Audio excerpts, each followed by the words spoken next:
My 7-year-old daughter saw the 52-person family tree my parents proudly hung in their hallway. Everyone was on it. Except me and her. "There wasn't enough space," my parents said. I didn't shout.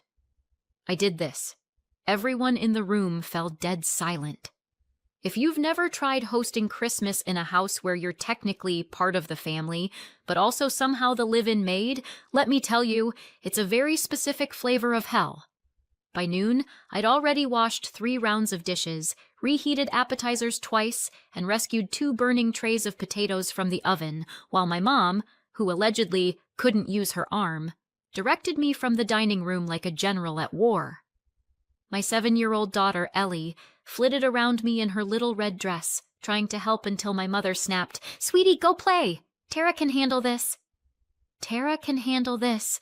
Tara always handles this. I kept my smile tight and polite, the same way I always did. Dry humor is a survival skill in this house. If you can't laugh at your own emotional destruction, what can you laugh at? Everyone was buzzing about the big surprise my parents planned to reveal before dinner, the giant family tree mural they'd hired an artist to paint in the hallway, 52 names, 52 portraits, months of planning, weeks of bragging.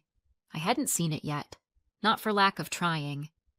Whenever I asked, they'd wave me off with, "You'll see it with everyone else. It's special." The mural stayed covered with a huge canvas sheet, like some sacred relic awaiting its grand unveiling.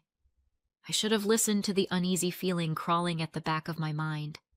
But it was Christmas, and Ellie was excited, and I wanted, just once, to believe we were included in something. Dinner prep hit its peak meltdown phase around 4 o'clock. Aunts and cousins piled in, shedding coats, greeting one another with the kind of affection you see in commercials. My parents glowed with pride, welcoming everyone into the hallway like royalty hosting a ball. Then, finally, the moment came. "Everyone gather around!"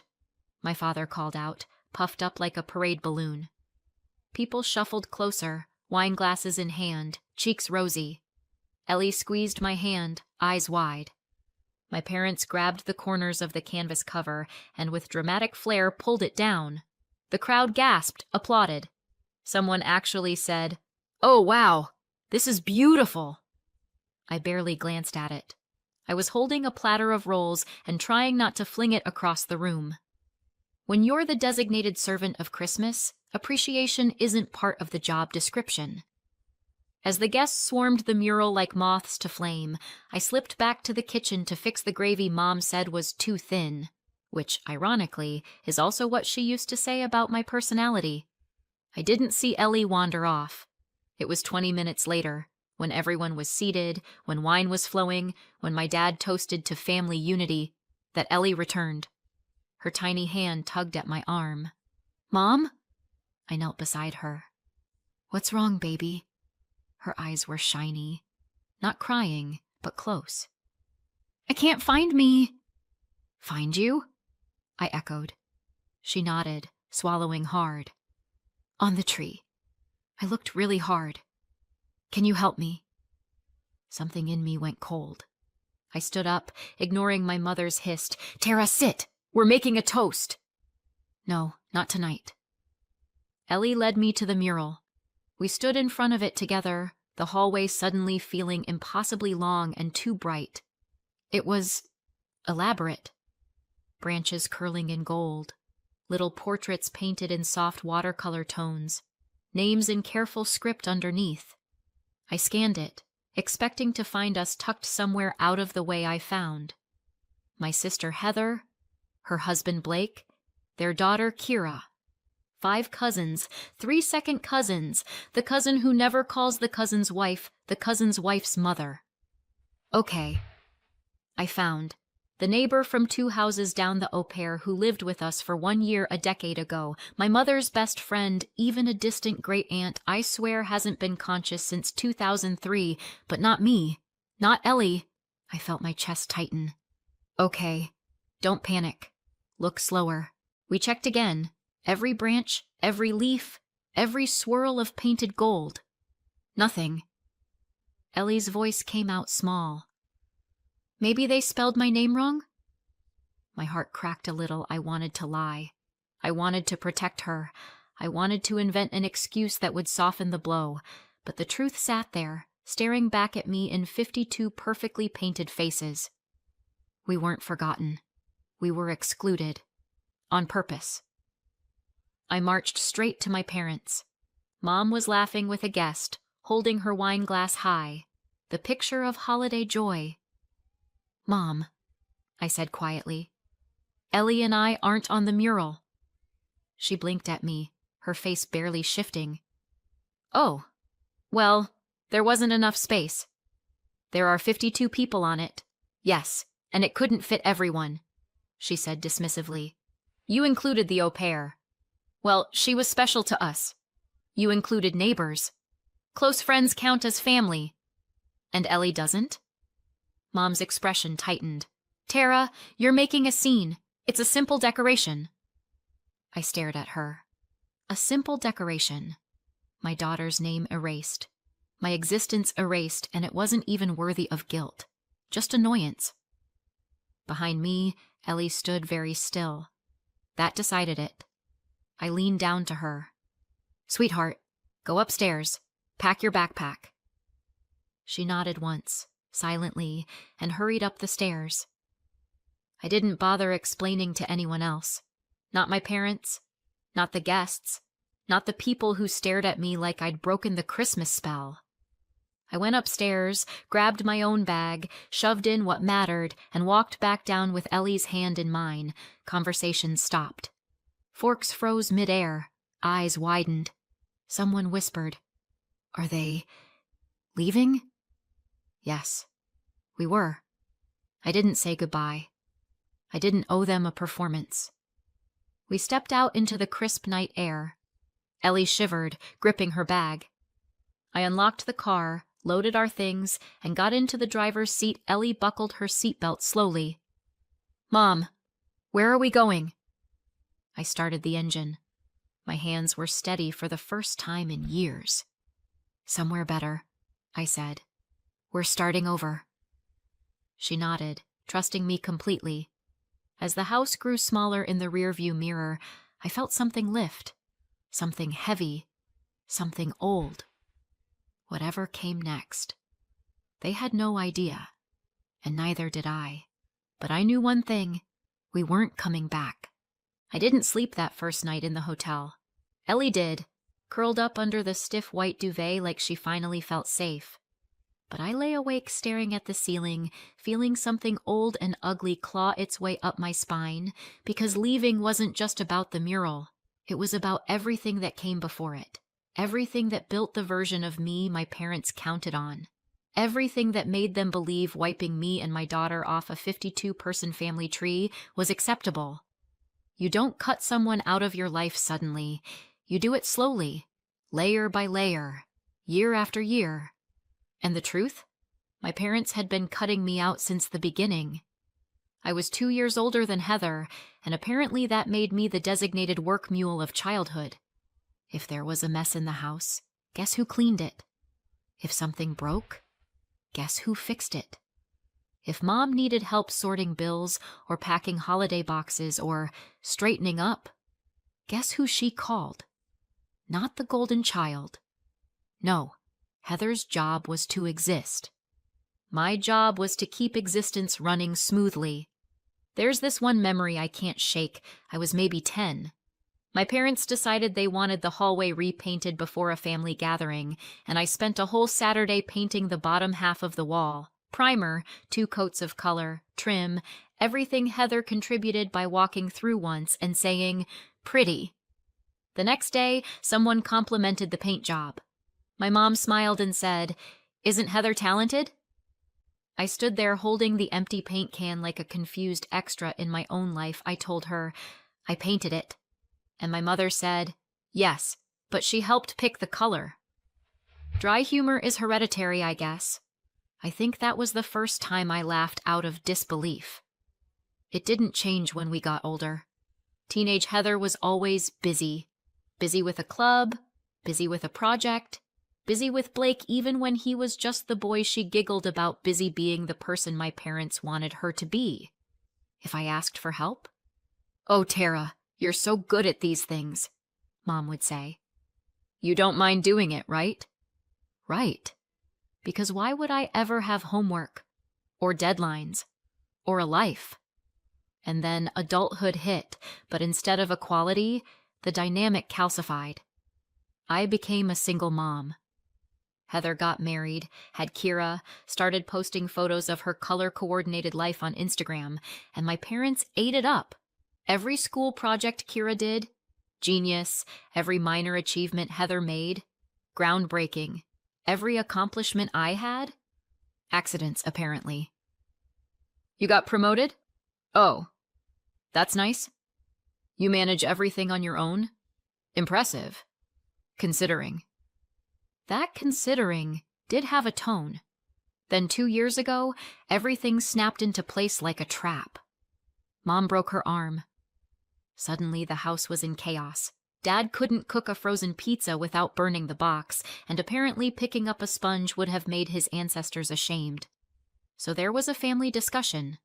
Who would move in temporarily to help? Shockingly, Heather was too busy. Kira had ballet. Blake had long work hours. Heather had a big presentation coming up. All very convincing, in a please don't look too closely at the lies sort of way. So guess who moved in? Me and Ellie. Or as my parents liked to call us, our big help. It was supposed to be temporary, just until Mom healed.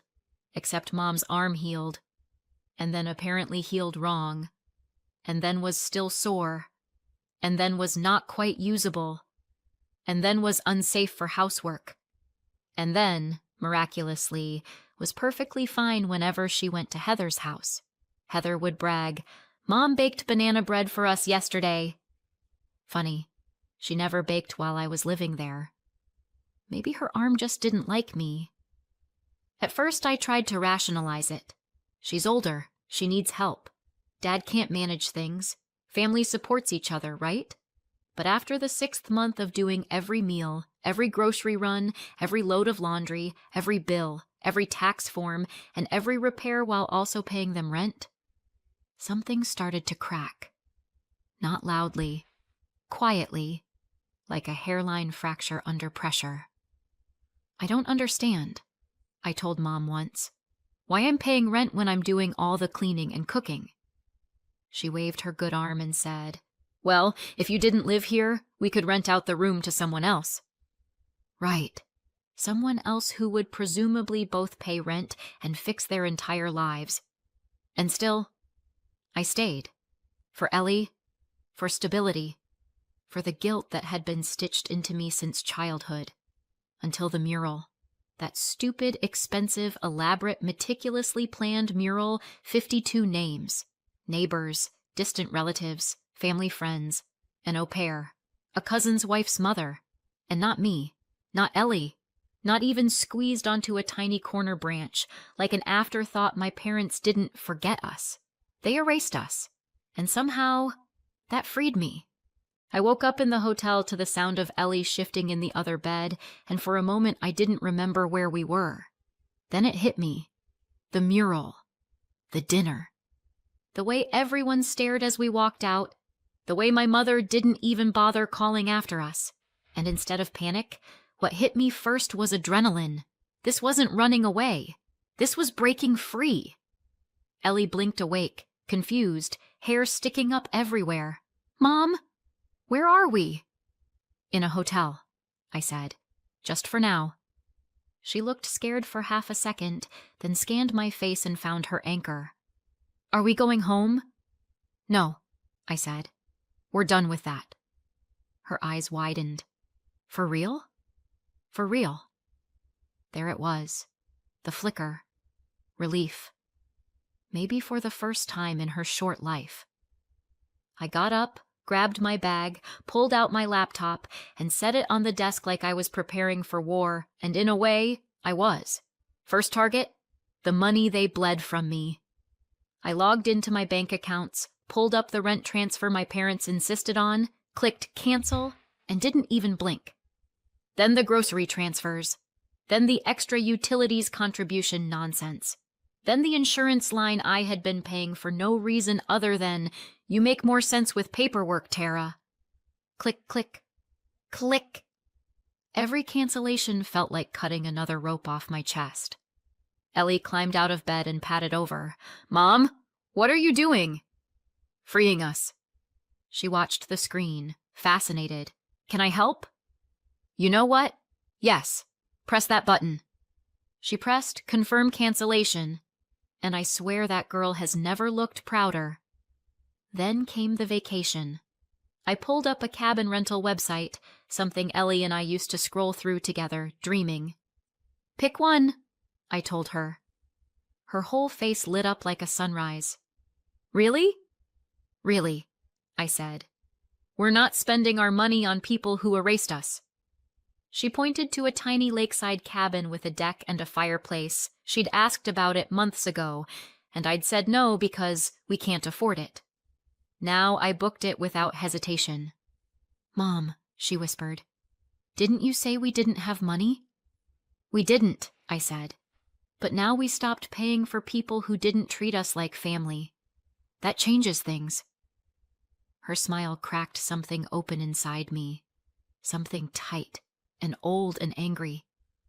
This was worth everything. My phone buzzed. Then again. Then again. I put it face up so Ellie could see. "Where are you?" "Come home, now." "Your mother is in pain." "Do you realize what you've done? The kitchen is a disaster. Who's supposed to clean it? People are asking where you are. Get back here." Ellie frowned. "They're being rude." "That's one word for it." I typed one message. "We're not on your family tree.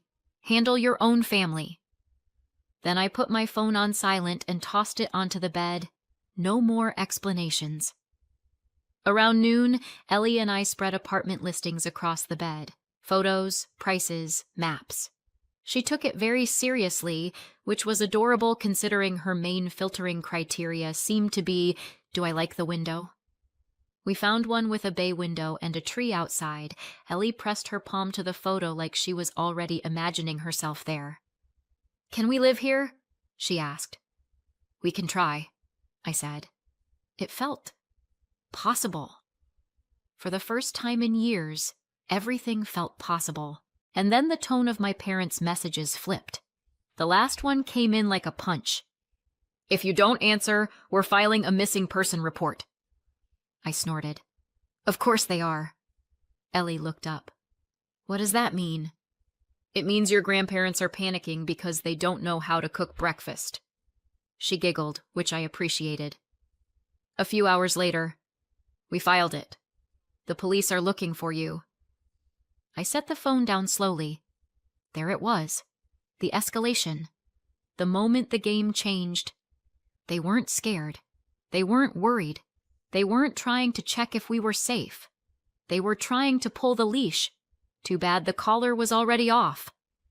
The knock came just after 8. 3 sharp taps. Ellie froze.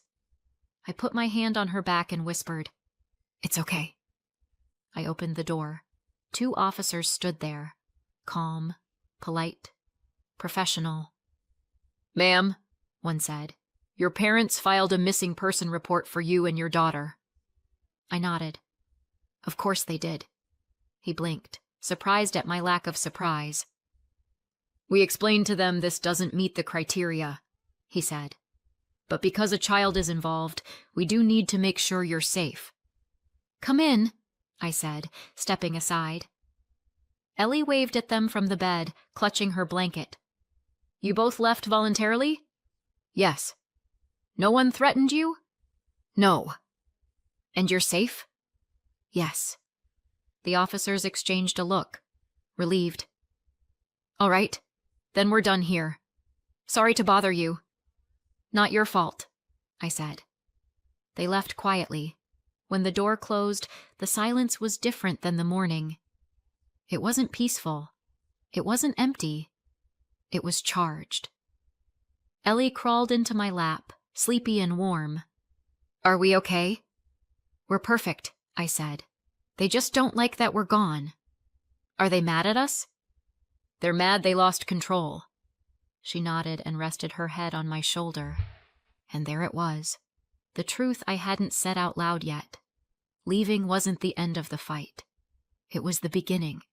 4 weeks later, the quiet in our new apartment felt almost suspicious, like life was holding its breath before something cracked. Peace wasn't something I trusted yet. Not after the way my parents operated.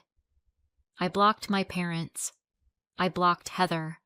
I blocked anyone who might be in their little circle of denial. But there were still some extended relatives who slipped through. Second cousins I hadn't spoken to in years. An aunt who once forgot my name. People who suddenly felt deeply invested in my moral decline. Why aren't you talking to your parents? This is a family matter, honey. Your mother is devastated. You need to stop being dramatic. I didn't explain a thing. It's private, I'd say. Between me and them. I'm focusing on my daughter. Translation: mind your own business. They didn't like that, so eventually they gave up. For a few days, life felt normal. Too normal. Cue shoe dropping. I was in the middle of drafting an email at work when my boss poked his head into my office with an expression normally reserved for fire alarms. "Tara," he said carefully, "there's someone asking to see you in the lobby." My stomach hit the floor. My first thought? Oh, hell. My second? It's them. They found me. My third. Ellie is safe at school. They can't get to her. I stood up, smoothed my shirt, and walked out like I wasn't dying inside. And there she was. Heather. She had never, not once in her entire life, shown up at my workplace. She looked completely out of place among the suits and glass walls, sweaty, disheveled, breathing like she'd sprinted from the parking lot. "Tara," she said, grabbing my arm. "You need to come home. Now." "Let go," I said quietly. "What are you doing here?" She didn't let go. "Mom and Dad. Tara, they're a mess." Oh, here we go. "They can't keep the house clean," she rattled off. "They're living on takeout. The utilities are behind. The paperwork. Tara, you have no idea. The paperwork. Dad can't figure anything out. Mom says her arm hurts too much. The fridge broke. The bills are piling up. So hire someone," I said. She blinked. "They don't have money." "They had money for a 52-person mural." "That's different." "Sure," I said. "Art is forever. Clean dishes are temporary." She pushed her hair back with a shaky hand. "You don't get it. I don't have time to deal with this. I have a job and a husband, and Kira's activities. I can't just drop everything." I stared at her. "Oh," I said. "So basically, you're too busy." "Yes," she said, relieved I finally understood. "And you think I'm not?" She froze. I watched the realization crawl across her face like a slow bug. Her face tightened. "This isn't fair, Tara. You can't just disappear and dump everything on me." "Oh?" I said. "So now it's your turn and suddenly it's not fair?" She looked away. "You're the one who had the time," she snapped. "You lived with them. You handled everything. That was your role." "My role," I repeated. "Assigned by who?" She didn't answer. I stepped closer. "Let me try your logic on you, Heather. You were the daughter they celebrated, the daughter they bragged about, the daughter who got every perk, and somehow I was still the one expected to do all the work. That's not—" "They cut me and Ellie off their family tree," I said. "You know what that means? It means we weren't family to them. So why exactly am I supposed to keep acting like their personal staff?" Her mouth opened, then shut. No words. "You visit them," I said. "You post photos with them. You're the one they claim. So why aren't you stepping up?" I don't have time," she whispered. "Neither did I said. "But I still did it for years. And they erased me anyway." Her eyes flashed with something. Shame, annoyance, maybe both. "This is unbelievable," she muttered. "You're just walking away?" "I already did." She stared at me like she was waiting for the old version of me to show up, the one who would rush in, apologize, fix everything she didn't find her. "I can't handle this," she said, voice trembling. "You were never supposed to," I replied. "That was always the problem." She swallowed hard. Then she turned and walked away, her heels clicking like tiny explosions of defeat down the hallway. That evening, I picked Ellie up from school, and for the first time all day, I took a full breath. We walked home together, bags bouncing, Ellie chatting about a penguin drawing she'd made in art class, and then I saw them, my parents, standing in front of my building like two ghosts who hadn't realized they were dead yet. Ellie stiffened. I put an arm around her. "Tara!" my mother cried, rushing forward. "How could you do this to us?" "Oh, for heaven's sake," my father muttered. "She's really going to make this difficult." Mom clasped her chest. "Do you want your daughter to abandon you one day, like you abandoned us, when we needed you the most?" "Right. The guilt parade." "You're teaching her terrible things," Dad added. "What kind of mother are you?" I stared at them, calm, cold. "You left us off the family tree," I said softly. "You told the whole world we didn't exist." Mom waved a hand. "Oh, stop it. It was symbolic. It was accurate," I said. "You treat Heather like a daughter. You treat me like a housekeeper you don't pay." Dad stepped forward. "You owe us money." "For what?" I asked. "Babysitting Ellie for a few hours when you begged me to let you? Or was it the rent I paid you while cooking every meal, cleaning every dish, managing your paperwork, and running your home?" They both faltered. "If anyone owes anyone money," I said, "it's you, to me."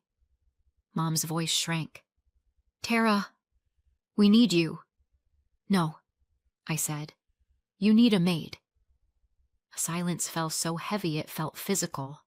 My parents looked at me, then at Ellie, who was staring at them like she didn't recognize them anymore. "Please," Mom whispered. "You're our daughter." I shook my head. "You made that choice when you erased us." And just like that, their faces broke. Not in sadness, in shock, in disbelief that I wasn't folding back into their control. They turned and walked away. But the damage had already been done, just not the way they thought. Because for the first time, they couldn't manipulate me. For the first time, I was free. About a year later, I started hearing scraps of news about my parents from the few relatives I still tolerated. Apparently, after I left, they tried to keep things exactly the same, meaning they tried to replace me with a cleaner, a handyman, and some household helper they found online. It lasted 2 months. The bills lasted much longer. When the invoices piled up, they expected Heather to step in. She laughed. "Absolutely not." That was the beginning of their golden child illusion cracking. By spring, Mom's bad arm healed with miraculous speed. Convenient. Right around the time they realized no one else was going to sweep their floors, Dad even started cooking. And yes, the neighborhood still hasn't recovered from the shock. Eventually, the math caught up to them. No rent coming in from me, no free labor, expensive helpers, missed payments. They had to sell the house. They moved into a much smaller place across town, 2 bedrooms, thin walls, and neighbors close enough to hear their arguments. People started distancing themselves too. Once the mural story circulated, their social circle shrank fast. Nobody likes a family that erases family. Meanwhile, my life went in the opposite direction. Ellie and I thrived. My finances stabilized so quickly it was embarrassing how long I'd struggled. This spring, I put a down payment on a little house with a big window that Ellie immediately claimed for her art. Funny how life changes when you stop letting people drain you dry. So what do you think? Did I go too far or not far enough? Let me know in the comments and subscribe for more.